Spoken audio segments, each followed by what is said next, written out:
Les données personnelles de 19,2 millions de clients Free et les coordonnées bancaires de plus de 5 millions d'entre eux seraient en vente sur le dark web.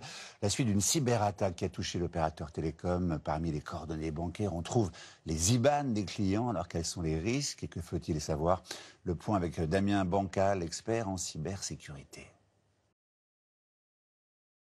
Quel est l'intérêt de cette cyberattaque ? Alors pour le pirate informatique, son intérêt est d'abord de dire « Regardez, j'ai été capable de pirater une grosse société ».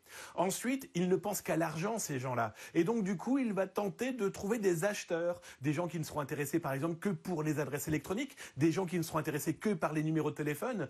Ils sont dans un marketing de la malveillance. Ils ont des données, ils veulent pouvoir en extraire des euros. Que risquent les clients dont l'IBAN a été volé ? L'important ici, c'est vraiment de faire très attention aux appels téléphoniques et aux courriers électroniques. L'IBAN, vous prévenez juste votre banque de faire attention potentiellement si un nuisible tenterait de les utiliser. Mais de ce côté-là, on ne risque pour le moment pas grand-chose. Comment se protéger si l'on est concerné ? Alors, si vous êtes concerné par cette cyberattaque, d'abord, vous avez reçu un courrier électronique de Free.